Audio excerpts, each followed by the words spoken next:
উপস্থিত আছোঁ এইখিনি ঠাইত এসময়ত ৰজা আছিল ৰজাজনৰ নাম কৈ দিছোঁ স্বৰ্গদেউ ৰাজেশ্বৰ সিংহ সেই সময়তে তলাতল ঘৰটো নিৰ্মাণ কৰি উলিয়াইছিল 1751 to 69 অৰ্থাৎ 17 বছৰ 7 মাহ 21 দিন ৰাজত্ব কৰিছিল আৰু এই ৰাজত্ব কৰাৰ সময়তেই এই তলাতল ঘৰ নিৰ্মাণ কৰি উলিয়াইছিল অৰ্থাৎ আমি যদি এই বৰটোপখিনি মুখৰ আগতে আছে বৰটোপখিনি যদি আমি ইতিহাস চাওঁ বৰটোপখিনি প্ৰথমে বৰটোপখিনি বেক চাইডে কিছুমান স্ক্ৰিপ্ট আছে লিখিত কথা আছে প্ৰত্যেক বৰটোপৰ শেষৰ ফালে সেই 3 নম্বৰত থকা যিটো বৰটোপ সেই বৰটোপটো 1613 শকত ইটাখলি যুদ্ধত সন্ধিকৈ বৰফুকনে ব্যৱহৃত কৰিছিল বুলি তাত এটা স্ক্ৰিপ্ট আছে তাৰ উপৰিও অসমত আজিও আইৰণ ইণ্ডাষ্ট্ৰি নাই তেতিয়াহ'লে বৰটোপবিলাক সেই সময়তে ক'ত বা কোনে বনাইছিল কিবা ইতিহাসে কয় নেকি নিশ্চয় 1603 খ্ৰীষ্টাব্দত স্বৰ্গদেউ প্ৰতাপ সিংহৰ ৰাজত্বকালত এই বৰটোপবিলাক অসমতে বনোৱা হৈছিল মই জেগাটোৰ নাম কৈ দিছোঁ তিৰু পাহাৰ আৰু যিবিলাক ব্যক্তিয়ে বনাইছিল তেওঁলোকক তিৰুৱাল বুলি কোৱা হয় যিবিলাক ব্যক্তিয়ে বনাইছিল তেওঁলোকক তিৰুৱাল বুলি কোৱা হয় এতিয়া ফায়াৰিং কৰে কেনেকৈ এই বডিটোৰ শেষৰ ফাললৈ এইটো হৈছে ফ্ৰণ্ট ছাইড আৰু বডিটোৰ শেষৰ ফাললৈ এটা হোল আছে সেই হোলটো স্কোৱাৰ টাইপত এটা হোল আছে আৰু সেই হোলটো টিঙিৰ তোলা মৰা বুলি কোৱা হয় আৰু সেই শেষৰ ফাললৈ থকা বৰটোপ তিনিওটাতে আছে সেইডোখৰ পৰা এই অংশলৈকে খাৰ থাকে মাজত চাকলি কৰা কপাহ থাকে আৰু ফ্ৰণ্ট ছাইডত কেনন বলখিনি থাকে আৰু স্পাৰ্ক কৰি দিয়া হয় সেই অংশ আৰু এটা কথা কৈ দিছোঁ এই বৰটোপবিলাক this canon separate from Islamic canon and British canon British কেননৰ লগত বা মোগলৰ কেননৰ লগত কিছু পাৰ্থক্য আছে আহোম কেননবিলাক অৰ্থাৎ অসমীয়া সৈন্যৰ কেননবিলাক বৰটোপবিলাক এতিয়া পাৰ্থক্যটো কি আছে ব্ৰিটিছৰ যিবিলাক বৰটোপ বা মোগলৰ যিবিলাক বৰটোপ বেক ছাইডটো খোলকাব পাৰি আমাৰ যিটো বৰটোপ আছে বেক ছাইডটো খোলকাব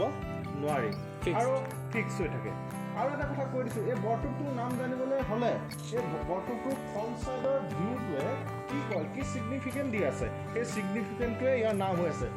কোনোবাজনে কৈছে হাতী খুৰৰ লগত মিল আছে সেইকাৰণে ইতিহাসত যদি সোধা যায় হাতী খুৰীয়া বৰটোপ ঠিক তেনেকৈ শিপিনতো যদি চোৱা যায় হাতী মানে ভৰিৰ লগত মিল আছে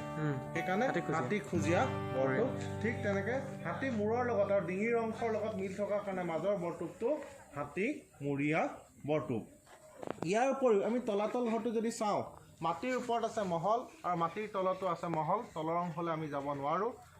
মাটিৰ ওপৰত আছে 4 মহল আৰু মাটিৰ তলত আছে 3 মহল আৰু ৰাজভঁৰাল আছে ৰাজভঁৰালৰ ওপৰত ইয়াত কেইটামান অতি গুৰুত্বপূৰ্ণ আচৰিত ধৰণৰ কিছুমান কথা ইয়াৰ লগত আমি দেখা পাম সেই অংশখিনি আমি লাহে লাহে সকলো একেলগে একাধিকভাৱে চাই আহোঁ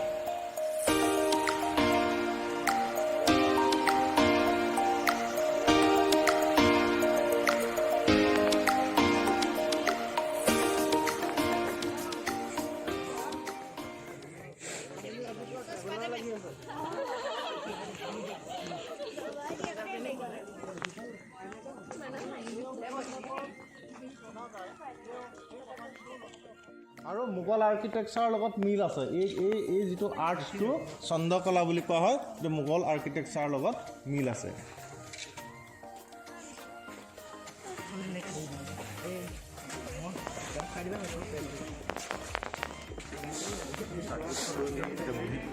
কথাটো এটা আমি ইয়াৰ পৰা চাই থাকিলে সেই অংশটো আমি যিমান ডাঙৰ দেখিছোঁ একচুৱেল কিমান ডাঙৰ নহয় অৰ্থাৎ ইয়াৰ পৰা চাই থাকিলে এজন মানুহ সৰকি পাৰ হৈ যাব পাৰিব যেন লাগে যদি আমি ওচৰৰ পৰা চাওঁ মাত্ৰ 8 আঙুলে কিন্তু ইয়াৰ পৰা চাওঁতে আমি ডাঙৰ দেখিছোঁ কিন্তু ওচৰলৈ গ'লে মাত্ৰ 8 আঙুলে এজনো মানুহ সৰকি পাৰ হৈ যাব নোৱাৰে প্ৰথমতে ছাৰহঁতে চাই আহিব আমি চাম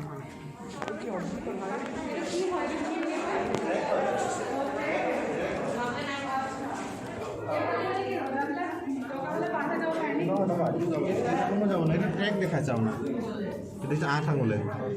আপুনি সেই পিনৰ পৰা চালে ইলিউজন কৰিছে বাইদেউ ৰাজভঁৰালটো আছে এনেকৈ সোমাই আহিলে যাতে এইডোখৰ দেখিলে সেইডোখৰ পৰা কথাটো বুজি পাবা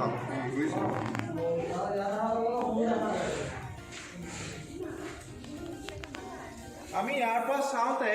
সেই অংশ ডাঙৰ দেখিছিলোঁ এজন মানুহ সৰকি পাৰ হৈ যাব পাৰিব যেন লাগে কিন্তু ওচৰলৈ গৈ পালোঁ যে এজন মানুহ সৰকি পাৰ আছে সেইটো কথা কৈ দিছোঁ বাইদেৱে সুধিছিলে কিয় বনাইছে মূল কথা হ'ল কাষত আছে ৰাজভঁৰালটো আমি সেই সময়ত কি কৰিছিল এই অংশটো এই বাহিৰ অংশতে দেখি থাকে ন বাহিৰলৈ এনেকৈ চালে চোৱাৰ পাছত দেখিলে এইপিনে এপাক ঘূৰি সেই বাহিৰলৈ যাবলৈ বহুত দূৰ হ'ব গতিকে আমি শ্বৰ্টকাট কৰি এইপিনে গুচি যাম যদি সেই মনোভাৱত এই অংশত যদি আহে অহাৰ লগে লগে ইয়াত থকা বাকী বিষয়াসকলে তোমাক সুধি ল'ব তেওঁলোকে জানে যে এই অংশদি বাহিৰলৈ ওলাব নোৱাৰে কাৰণ সোধাৰ লগে লগে তুমি কি কাৰণে আহিছা বা ইয়াত থকা বাহিৰৰ মানুহবিলাকে সেইটো কথা নাজানে ইয়াত থকাখিনিয়েতো জানে জনাৰ কাৰণ বা নজনাৰ কাৰণ গোটেই কথাখিনি ইয়াতে উলিয়াই পেলাই তেওঁ কি কাৰণে আহিছে গম পাব যদি অন্য কিবা কাৰণত আহিছে সেইমতে তেওঁলোকে বিচাৰ ব্যৱস্থাত লৈ যোৱাৰ সম্ভাৱনা আছে কাৰণ কাষতে আছে ৰাজভঁৰাল আমি এতিয়া গাৰ্লছখিনিয়ে গৈ চাই আহোঁ তাৰপিছত বয়ছখিনি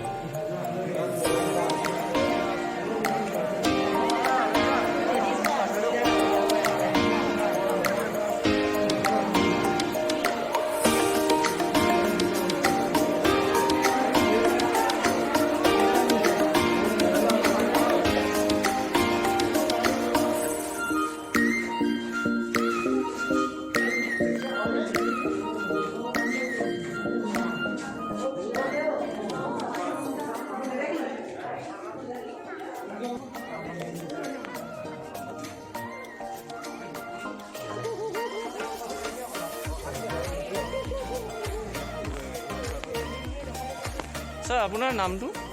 মানস কলিতা মানস কলিতা মানে টুৰিজিম ডিপাৰ্টমেণ্টৰ ফালৰ পৰা আপোনাক ইয়াত এজ এ টুৰিষ্ট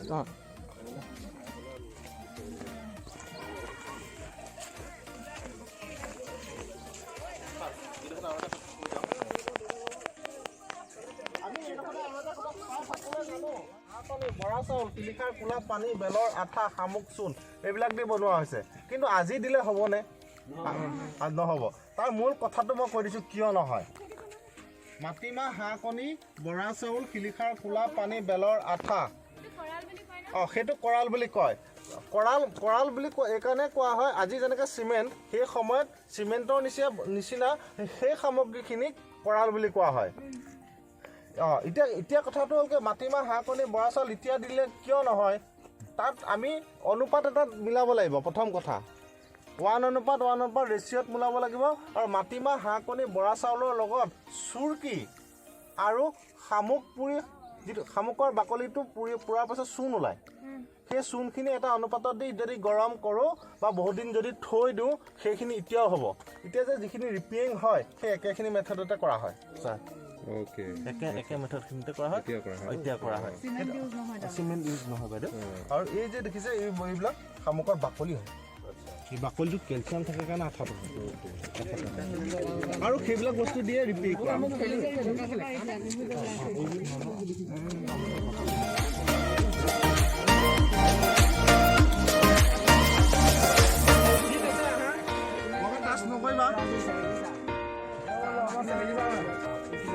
আমি এইটো চাইডে যাম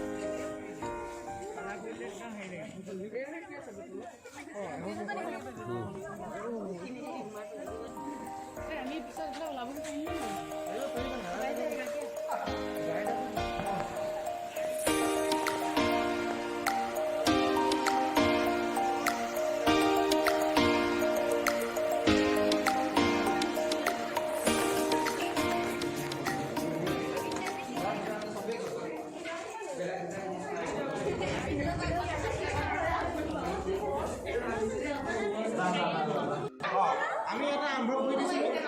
চাই যদি চাই দিওঁ সেই যে অংশটো দেখিছে চাৰতে ৰৈ আছে সেই ৱালখন সিপিনে যা দেখা পোৱা গৈছে সেই অংশটো ফেক যেন লাগে হয়নে সেই যিটো অংশ নাই দেখা চবকে চাবলৈ দিয়া অংশটো দেখিছে কিন্তু ফেক নহয় আকৌ এনেকুৱা এটা অংশ ল'ব আৰু সেইটো যোৱাৰ পাছতনো কি হ'ব আকৌ এনেকুৱা এটা অংশ এনেকুৱা 3টা পৰ্যায় আছে এনেকুৱাকৈ সৰু সৰুকৈ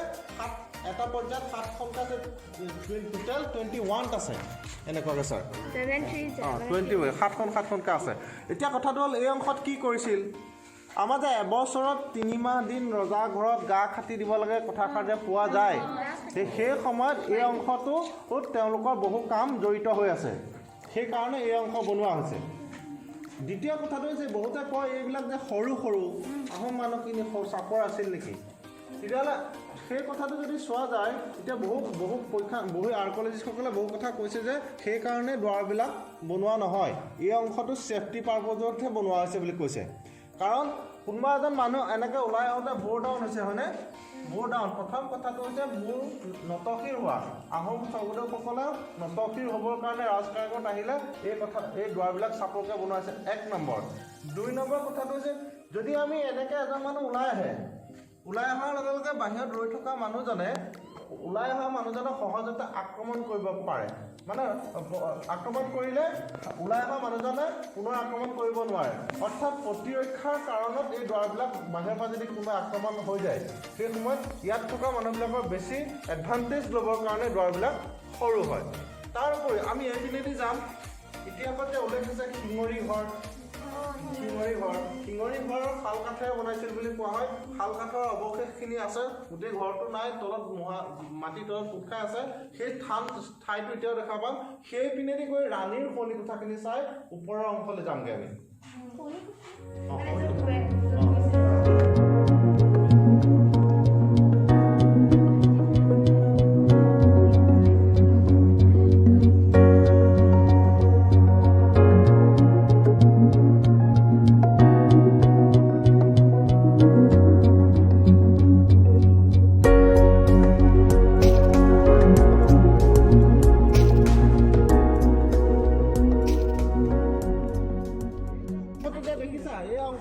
বাইদেউ সেই সময়ত শাল কাঠৰ খুঁটা দি ওপৰত খেৰৰ ঘৰ আছিল ইয়াত বনোৱা আছিল শিঙৰি ঘৰৰ যিটো স্থান এই অংশত আছিল ইয়াত এই ওখ ওখ যিখিনি ঘাঁহ গজি আছে সেই ঘাঁহখিনিৰ তলত ডাঙৰ ডাঙৰ খুঁটা আছে সেইটো কথা গম তলত আছে সেই কথাটো গ্ৰাউণ্ড পেইণ্টিং ৰেডাৰ দি ছাৰ্ভে কৰিছিল তলত কি আছে সেই কথাটো আমি তেতিয়া গম পাইছিলোঁ এই অংশত শাল কাঠৰ খুঁটা আছিল চাই ফটো কৈছে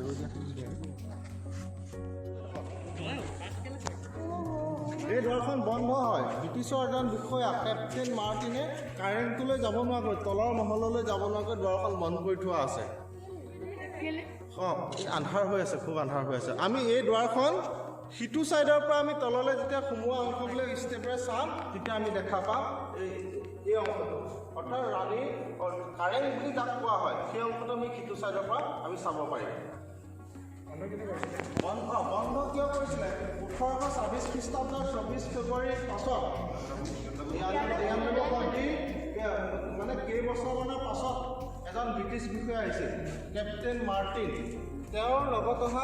বহু ব্যক্তি আহিছিল তেওঁৰ লগত অহা কিছুমান সৈন্যই এই তলাতল ঘৰটো আহি পায়হি তলাতল ঘৰটো আহি পোৱাৰ পাছত তাৰে কিছুমান সৈন্যই তলৰ মহললৈ যায় তলৰ মহললৈ আৰু 2.5 কিলোমিটাৰ যিটো সুৰংগ আছে দিখৌ নদীলৈ সেই অংশলৈ যায় সেই অংশলৈ যোৱাৰ পাছত উভতি নহাৰ কাৰণে উভতি নহাৰ কাৰণে তলত ওপৰ ৰৈ থকা বাকী সৈন্যসকলে সেই অংশ ক্ল'জ কৰি দিয়ে আৰু সন্মুখত ৰুইনছ শব্দটো লিখি পেলাই থৈ যায় যাতে ভগ্নাৱশেষ ইয়াত কোনো তললৈ যাব নালাগে কাৰণ ইয়াত গৈ পেলাই তলত গেছ আৰু মিথেন গেছ আছে বুলি কৈছে আৰু তলৰ অংশ বহু ভগ্নাৱশেষ আছে সেইকাৰণে এই অংশটো যাতে আনৰ কোনো বিপদ নহওক সেই বুলি এই অংশটো ক্ল'জ কৰি থৈ গৈছিল সেই বিষয়ে জানে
ৰাজধানীনো কেইমহল আছিল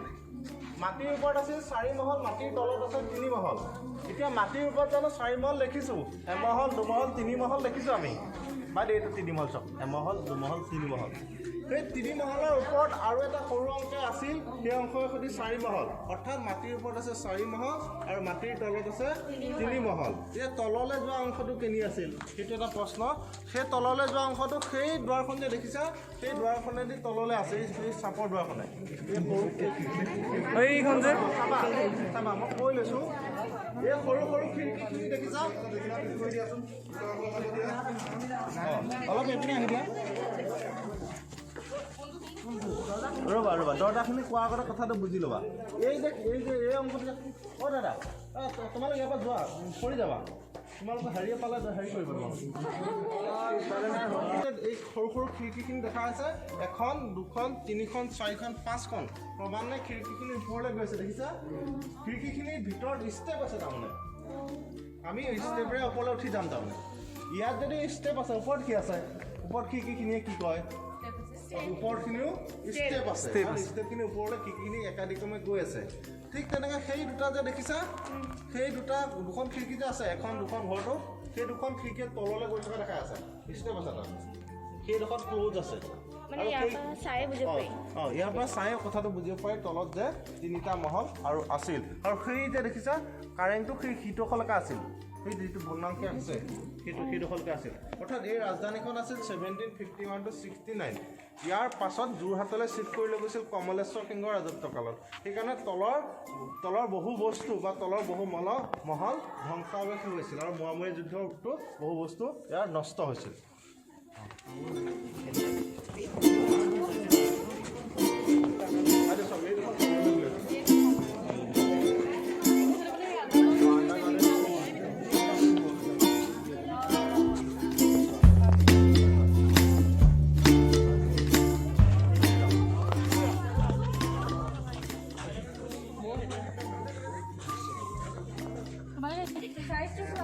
সাইজবিলাক চেপেটা হয় ইয়াৰ ব্ৰিক্সবিলাকৰ গুৰুত্বটো কৈ দিছোঁ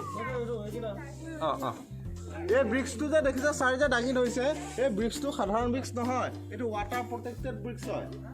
এই ব্ৰিক্সটো যদি ৱাটাৰ প্ৰটেক্টেড ইয়াত এটা লেয়াৰ আছে ব্ৰিক্সটোত এই ব্ৰিক্সটো যদি এনেকৈ আঙুলিয়ে যদি এনেকৈ টানি দিয়া হয় আৰু যদি আঙুলিটো পানীত ডুবাই ৰখা হয় আঙুলিটো অইল ওলোৱাৰ নিচিনা গম পোৱা যায় অৰ্থাৎ এই ব্ৰিক্সটো বনোৱাৰ পাছত ব্ৰিক্সটো মিঠাতলত দি তলফালৰ পৰা জুই দি তেওঁলোকে ব্ৰিক্সটো উতলাই ৰাখিছিল সেইকাৰণে এইটো কালাৰ আহিছে আৰু ৱাটাৰ প্ৰটেক্টেড হৈ পৰিছে আজি আমি ব্ৰিক্স বনালে ৱাটাৰ প্ৰটেক্টেড নহয় সেই সময়ত যিবিলাক ব্ৰিক্স আছে ৱাটাৰ প্ৰটেক্টেড হয় পানীটো মানে পটককৈ সোমাব নোৱাৰে তাত এটা তেল জাতীয় লেয়াৰ থাকে সেইকাৰণে ৱাটাৰ প্ৰটেক্টেড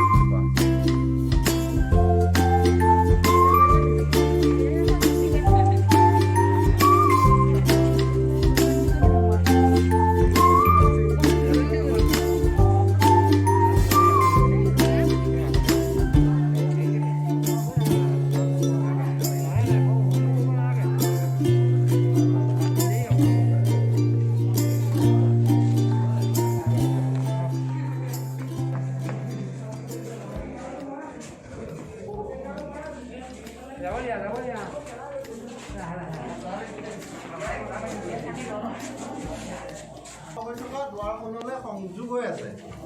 এই অংশটোৱে আৰু এই কিমান ডাঠ আছে চোৱাচোন কিমান ডাঠ দুৱাৰখন কিমান ডাঠ শেষ নহয় 10-15 মিটাৰলৈকে 10-15 মিটাৰলৈকে এই ৱালখন আছে কিমান ডাঠ ইয়াত প্ৰত্যেক ৰাজকাৰেঙত এনেকুৱা ধৰণৰ কোঠালি দেখা পোৱা যায় এই কোঠালিবিলাক এইকাৰণে বনাইছিল বাহিৰ ফালৰ পৰা যদি কোনোবাই আক্ৰমণ কৰে বাহিৰৰ দেৱালখিনি সিমান ডাঠ নহয় ইয়াৰ ৱালখিনি বহুত ডাঠ এই ভিতৰত যদি এই কেবিনৰ ভিতৰলৈ সোমাই ৰুমটোৰ ভিতৰলৈ যদি সোমাই যায় তেতিয়া বাহিৰ ফালৰ পৰা হাতীৰ লগত বা বৰটোপৰ ডাঙৰ বৰটোপৰ গোলাই লগক বাহিৰ ফালৰ পৰা আক্ৰমণ কৰি ঘৰটো ভাঙিব নোৱাৰে আৰু নিৰাপদ স্থান হয় প্ৰত্যেক ৰাজকাৰেঙত এনেকুৱা এটা কোঠালি থাকে আৰু ইয়াৰ পৰাই সেই সিটো ছাইডলৈ হৈ 2.5 কিলোমিটাৰ দিখৌ নদীলৈ সুৰংগ আছে দিখৌ নদীখনক বশিষ্ঠ গংগা বুলিও কোৱা হয় সেই কথাটো পৰীক্ষাত প্ৰায় আহি থাকে দিখৌ নদীলৈ সংযোগ হৈ আছে 2.5 কিলোমিটাৰ আৰু এটা সুৰংগ গৈ আছে 16 কিলোমিটাৰ গড়গাঁও কাৰেং হ'ল এইটো আমি যিটোত আছোঁ এইটো হৈছে কাৰেং অৰ্থাৎ গড়গাঁৱতো কাৰেং আছে, ইয়াতো কাৰেং আছে। কথাটো কি একচুৱেলি তলাতল ঘৰ আৰু বেকেটত লিখি থৈছে কাৰেং ঘৰ, অৰ্থাৎ ৰজা বা ৰাণী য'ত থাকে একেবাৰে তাক কাৰেং বুলি কোৱা হয় বা কাৰেং ঘৰ বুলি কোৱা হয়। আৰু এই কাৰেংটো গিৰ পদ্ধতিত বনোৱা আছে, আমি বাহিৰফালৰ পৰা দেখা পাম। ইয়াৰ পাছতে উৰংগ নয়নী বুলি যিগৰাকী ৰাণী আছিল নহয়, তেওঁ পুৰণি কথাখিনি আছে আৰু এইখিনি যে আমাকে ওপৰত উৰংগ নয়নী।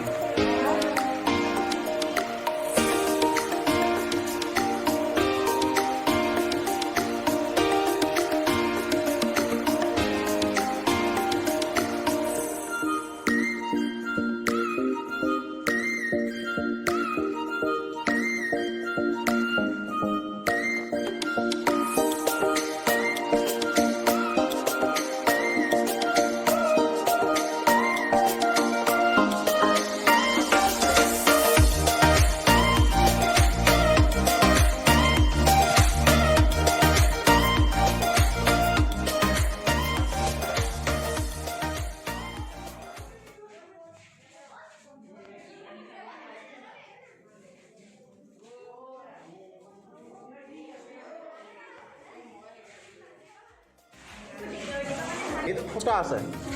হয়নে? এইটো মিঠাতেলৰ চাকি জ্বলাইছিল। তৃতীয় কথা আৰু এটা পাবা, এই বস্তুটো নাই কিছুমানত, তাৰ ভিতৰত ড্ৰয়িং দেখা পাবা। স্যাৰ এইটোৰ নামটো কি? দেৱকুষ্ঠৰ প্ৰধান কাম হ'ল মূৰ্তি ৰাখিছিল। মূৰ্তিটো ইয়াত সোমোৱাই ৰখা হয়। আৰু এই যে দেখিছে ওপৰটো ৰিভাইজ বুট, উল্টাকে থোৱা নাৱৰ শ্বেপত বনোৱা আছে। উল্টাকে থোৱা আমাৰ যিটো ৰংঘৰৰ যিটো শ্বেপ থকা তলফালৰ পৰা চালে ৰিভাইজ বুট। আৰু ইয়াৰ কালাৰটো কৈ দিওঁ, এই যে আমি এতিয়া যিটো দেখিছোঁ ভিতৰত সদায় বগা কালাৰ দিয়ে তেওঁলোকে, এইবিলাক পিছত দিয়া হয় দেই, এইবিলাক পিছত দিয়া। এই ভিতৰত বগা কালাৰ দিয়ে, বাহিৰ ফালে এই কালাৰটো থাকে, এই হয় হেঙুল ফাইটাল বুলি কোৱা হয়। অৰ্থাৎ লতা কটাৰ ৰংখন ইয়াৰ লগতে জড়িত হৈছে। এই মগলৌ পুখুৰী গৌৰীসাগৰৰ পৰা অলপ দূৰত যে আছে, সেই মগলৌ পুখুৰী অৰ্থাৎ মণিপুৰৰ এই ৰাণীৰ লগত অহা মানুহখিনি সেই মগলৌ পুখুৰী নামৰ সেই ঠাইত তেওঁলোকে আছিল। সেই কথা মগলৌ পুখুৰীৰ ইতিহাস চালে গম পোৱা যায়। আৰু এটা কথা কৈ দিছোঁ, অসমীয়া মানুহে মণিপুৰী মানুহক মেখেলি বা মগলৌ বুলি কৈছিল। সেই স্থান এতিয়াও আছে। আমি যিবিলাক কথা কৈ থকা হৈছে কোনো ষ্টৰী নহয়, এইবিলাক হৈ যোৱা এটা সঁচা ঘটনা। আমি ইয়াৰ পাছত যিটো মন্দিৰ আছে সেই মন্দিৰটো চাম, আৰু য'ত মন্ত্ৰণালয় আৰু য'ত বৰ চৰা বিচাৰ কাৰ্য সেইডোখৰ চাই পেলাই ফটো কৰি আমি ওলাই যাম।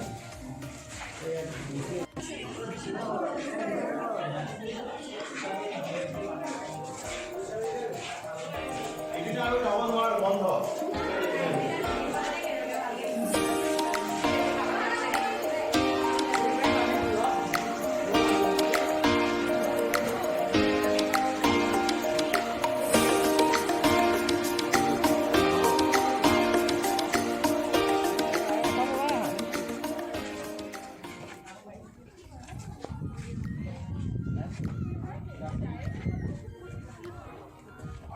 বহুতে কৈছে, সকলোৱে জানে মন্দিৰৰ বেছটো চোৱা, মন্দিৰৰ স্থাপত্য কলাতে কিবা এটা ইউনিট থাকে। প্ৰত্যেক মন্দিৰৰ স্থাপত্য কলাটো চালে তাৰ মন্দিৰটোৰ ভিতৰৰ কথাখিনি গম পোৱা যায়। এই মন্দিৰটো অক্টাগনেল 8কোণীয়াকৈ বেছ আছে, চোৱা এনেকুৱা 8টা পজিশ্যন দেখা পোৱা যায়। শিৱ মন্দিৰ যদি ত্ৰিশূল আছে নহয়, সেই বেছটোৱে কৈ আছে বায়ু, বৰুণ, ইন্দ্ৰ, ব্ৰহ্মী, যম, নৈষা, দিশানো, কুবেৰ অষ্ট দিকপালৰ মন্দিৰ বুলি কোৱা হয়। আকৌ এবাৰ কৈ দিছে, বায়ু, বৰুণ, ইন্দ্ৰ, ব্ৰহ্মী, যম, নৈষাত, ঈশান আৰু কুবেৰ, সেই 8জন দিকপাল আছে নহয়, সেই 8জন দিকপালৰ লগত জড়িত মন্দিৰ। ইয়াৰ ভিতৰত দুৰ্গাৰ স্থাপত্য কলাত কিছুমান অংশত দেখা পোৱা যায়। প্ৰথম কথা। দ্বিতীয় কথাটো হ'ল, মন্দিৰ যদি চোৱা যায়, মন্দিৰৰ ফালে অকণমান আগবাঢ়ি থকা কিবা অংশ দেখা পোৱা যায়। সেই অংশক নাটঘৰ বুলি কোৱা হয়। নাটঘৰ, ইয়াত নাটঘৰ আছে। আৰু এই মন্দিৰটো যদি সেইডোখৰ পৰা চাই থকা যায়, 1, 2 আৰু সিপিনে থকা দেৱালখন 3খন দেৱালহে দেখা পোৱা যায়। 3খন দেৱাল দেখা পোৱাৰ কাৰণে ত্ৰিৰথী টেম্পুলৰ লগত তুলনা কৰা হয়। আমাৰ মন্দিৰবিলাক উৰিষ্যাৰ টেম্পুলৰ লগত মিল আছে, সেইটো কথা। তাৰ উপৰিও আমি যে কাৰেং বুলি কৈ আছিলোঁ তলাতল ঘৰক, এই যে অংশটো যে দেখিছে, এই অংশটো এনেকৈ গিৰ পদ্ধতি ওপৰলৈ সৰু হৈ গৈ আছে। গড়গাঁও কাৰেংঘৰৰ লগত মিল আছে। এইটো হৈছে কাৰেং, য'ত ৰজা ৰাণী আছিল। আৰু এতিয়া আমি এই অংশলৈ যাম।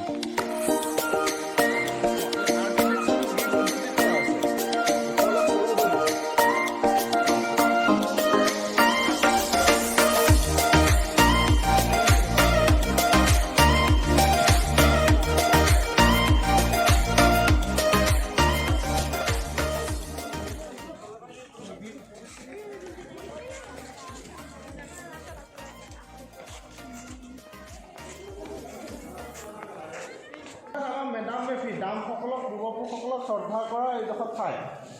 সেই অংশটো দেখা হৈছে এনে খেৰৰ এনেকৈ গৰা যে বনাই মেদামতিৰ সময়ত সেই অংশ তাৰ লগত জড়িত হৈ আছে। তাৰ উপৰিও পূৰ্বপুৰুষসকলক তেওঁলোকে স্মৰণ কৰাৰ সময়ত এইবিলাকত পূৰ্বপুৰুষসকলৰ কিছুমান কথা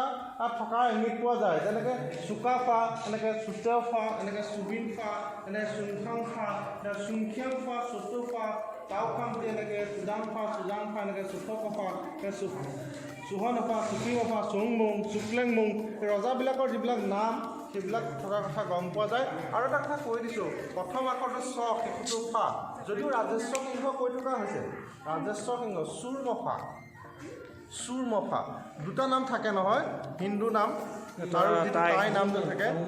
আহোম যিটো নাম বুলি কোৱা হয়, যেনে চুকাফা, চুতেওফা, চুবিনফা, চুংখাংফা, চুংখিয়াংফা, চতুফা, তাওখামতি, এই 7জনে চৰাইদেউত তেওঁলোকে ৰাজধানী পাতিছিল। প্ৰথম 7জন চুৰমফা টাই নাম সেইবিলাকৰ লগত অলপ মিঠাতেলৰ চাকি জ্বলাই পূৰ্বপুৰুষসকলক তেওঁলোকে শ্ৰদ্ধা কৰিছিল। এক নম্বৰ। দ্বিতীয় কথা হৈছে ইয়াৰ পৰাই জনসাধাৰণলৈ তেওঁলোকে বক্তব্য প্ৰকাশ কৰিছিল এনেকুৱা ঠাইবিলাকৰ পৰা। অৰ্থাৎ বক্তব্য প্ৰকাশ কৰা এজন ৰজাৰ মই নাম কৈ দিছোঁ, চক্ৰধৰ সিংহ। তেওঁ কৈছিল, মাই এনচেষ্টৰ নেভাৰ চাবৰ্ডিনেট এনি আদাৰ পিপুল, মোৰ পূৰ্বপুৰুষে কাৰো বৈশ্যতাই স্বীকাৰ কৰা নাই, মই কিয় কৰিম। সেইবুলি 1671 খ্ৰীষ্টাব্দত মানে যুদ্ধৰ সময়ত তেওঁলোকে কমেণ্টবিলাক পাছ কৰে, যিবিলাক কমেণ্টত নেশ্যনেলিটি থাকে, ইউনিটি হ'ব পাৰি, জাতীয়তাবোধ মানে জাগ্ৰত হয়, তেনেকুৱা কথাবিলাক এই কোঠালিটোৰ লগত জড়িত হৈ আছে। ইয়াৰ পাছত আছে বিচাৰ, য'ত বৰচৰা ডেকাচৰা বুলি যে কৈ থকা হয়, কিতাপত প্ৰায় পাই থকা হয়, সেই অংশটো ক'ত আছে সেই লোকেশ্যনটো চাম।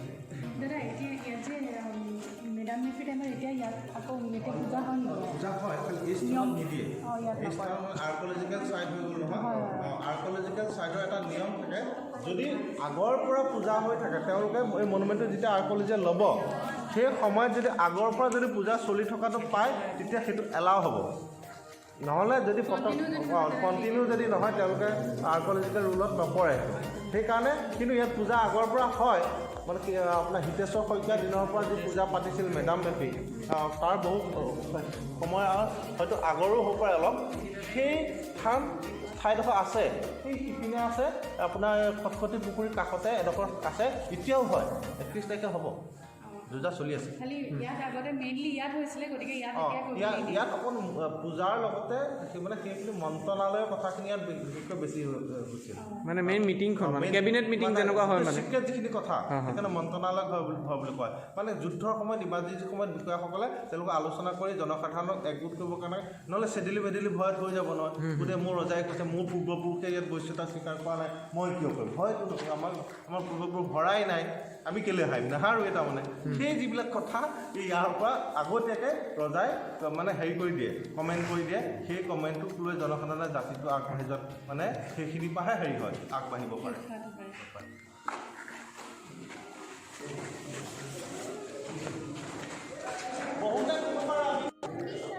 এই যে অংশটো দেখিছা, এই দুৱাৰ লগাৰ চিন আছে, এই ৱালখন চোৱা, এইবিলাক দুৱাৰ লগা চিন আছে। এই দুৱাৰখন এনেকৈ জাপ খাই থাকোঁতে এইডোখৰ ভিতৰত সোমাই থাকে কাঠখিনি, নহ'লেতো ওলাই থাকিব। সেইকাৰণে এই খাজটোৰ পৰা গম পোৱা গৈছে যে দুৱাৰ আছিল।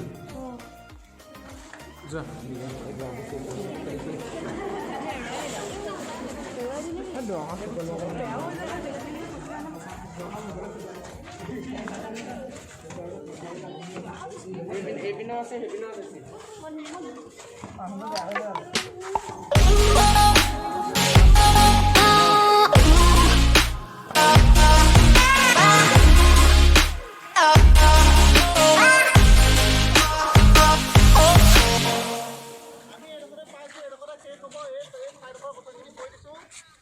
সাধাৰণতে বৰচৰা বুলি কোৱা হয়, বৰচৰা আমি যিডোখৰ দেখা পাই আছোঁ বৰচৰা। এইপিনে শালকাঠৰ খুঁটা আছিল, এইপিনে শালকাঠৰ খুঁটা আছিল, ওপৰত এনে খেৰৰ ঘৰ আছিল। বৰচৰাত স্বৰ্গদেউ ৰাজেশ্বৰ সিংহৰ দিনত এই মনুমেণ্টটো বনোৱা হৈছিল 71 to 69 তেতিয়ালৈ 1751 to 69 17 বছৰ 7 মাহ 21 দিন ৰাজত্ব কৰিছিল আৰু সেই সময়তে তলাতল ঘৰটো নিৰ্মাণ কৰি উলিয়াইছিল কিছু কিছু ব্যক্তিৰ মতে এই কাৰেংঘৰটো বনাওঁতে বহু সময় লাগিছিল বুলি ক'ব খোজে এই অংশটো হৈছে বৰচৰা এই বৰচৰাত যিসকল ব্যক্তি বহিছিল সেই ব্যক্তিসকলৰ কথা কৈ দিছোঁ ভলুক ভগী নুমলী বৰজনা এই বিষয়াসকল ইয়াতে বহি তেওঁ ৰাজসভা চলাইছিল অৰ্থাৎ স্বৰ্গদেউ ৰাজেশ্বৰ সিংহৰ দিনত কবি শেখৰ ভট্টাচাৰ্যই হৰিবংশ পদ নামৰ কাব্যখনো এই বৰচৰাতে তেওঁ পাঠ কৰিছিল বুলি কোৱা হয় হৰিবংশ পদ নামৰ যিখন কাব্য আৰু এটা কথা কৈ দিছিল স্বৰ্গদেউ ৰাজেশ্বৰ সিংহ এজন কবি আছিল তেওঁ কবি শিৰোমণি বুলিও কোৱা হয় তেওঁ বহু ৰাগ টাইপৰ কিছুমান কথা ৰচনা কৰি থৈ গৈছে এটা এক্সাম্পল দি দিছোঁ শাৰদ পূৰ্ণিমা হিমকৰ বদনী বুলি কিছু কথা বা ৰাগ আকাৰত তেওঁলোকে হেৰি কৰি সেই সময়ত লিখিছিল সেই কিতাপখনো যদি জানিব বিচাৰে আমাৰ শিৱসাগৰৰ ডিষ্ট্ৰিক্ট যিটো পুথিভঁৰাল আছে সেই পুথিভঁৰালত বিচাৰিলে সেই কিতাপখিনি সেই ৰাগখিনি পাব স্বৰ্গদেউ ৰাজেশ্বৰ সিংহৰ দিনত যিখিনি মানে তেওঁলোকে হেৰি কৰিছিল লিখিছিল অৰ্থাৎ এইটো হৈছে চৰা এইটো হৈছে বৰচৰা আৰু সেই ডাউনটো দেখা পোৱা হৈছে ডেকা চৰা আৰু সিপিনে আছে ন্যায় সদা ফুকন চৰা অৰ্থাৎ চাৰিওফালে আছে গড় এই ৰাজকাৰেংটো চাৰিওফালে গড়খিনি সেইখন দেখিছা এই পথাৰতে পাৰ হৈ সেইখন গড় সেইপিনে চাইডে পথাৰতে পাৰ হৈ গড়ৰ পাছত খাৱৈ আছে অৰ্থাৎ এইখন এখন নগৰ আছিল 1696 খ্ৰীষ্টাব্দত স্বৰ্গদেউ ৰুদ্ৰসিংহই এই ৰংপুৰ নগৰখন প্ৰতিষ্ঠা কৰিছিল ৰংপুৰ নগৰ সেইকাৰণে শিৱসাগৰৰ পুৰণি নাম ৰংপুৰ অৰ্থাৎ যিখিনি ৰাজধানী আছিল ৰংপুৰৰ পাছত ৰাজধানীখন যোৰহাটলৈ লৈ গৈছিল ৰংপুৰৰ আগৰ যিখন ৰাজধানীখন গড়গাঁৱত আছিল গড়গাঁৱৰ আগৰ ৰাজধানীখন চৰগুৱাত আছিল চৰগুৱা আগৰ ৰাজধানীখন আছিল চৰাইদেউত অৰ্থাৎ 1228 পৰা 1826 খ্ৰীষ্টাব্দৰ 24 ফেব্ৰুৱাৰীলৈকে প্ৰায় 600 বছৰ এই ডাইনেষ্টিটোৱে অৰ্থাৎ শাসন কৰি গৈছিল এই ৰজাসকলে এইখিনিয়ে কথা শেষত কলনচুপাৰ নামটো ক'ৰ পৰা আহিলে কলনচুপাৰ গোহাঁই বৰুৱা কলনচুপাৰ আমাৰ শিৱসাগৰ যিটো পুখুৰী এইটো ছাইডলৈ যিটো বুঢ়া গোহাঁই আৰু ফুকন নগৰৰ ফালে দেই বুঢ়া গোহাঁই এতিয়া মৈদাম আছে সেই অংশত কলনচুপাৰ গোহাঁই বৰুৱা বুলি যিজন বিষয়া আছিল অৰ্থাৎ দিখৌখনৰ সিটো ছাইডে যিখিনি অৰ্থাৎ বুঢ়া গোহাঁইসকল বেছিকৈ থাকে সেই বুঢ়া গোহাঁই কলনচুপাৰক লৈ মানে সেই ঠাইডোখৰ কেন্দ্ৰ কৰি শিৱসাগৰৰ পুৰণি নাম হৈছিল কলনচুপাৰ তাৰ উপৰি শিৱদৌল যেতিয়া বনায় তেতিয়া শিৱপুৰম বুলি কোৱা হৈছিল অৰ্থাৎ শিৱদৌল 1734 খ্ৰীষ্টাব্দত অম্বিকা দেৱীয়ে বনাইছিল আৰু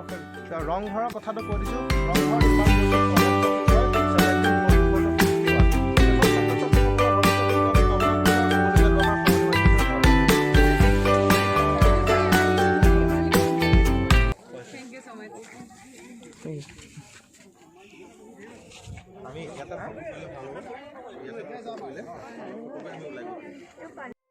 ধনিয়া দি আজি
ধন্যবাদ।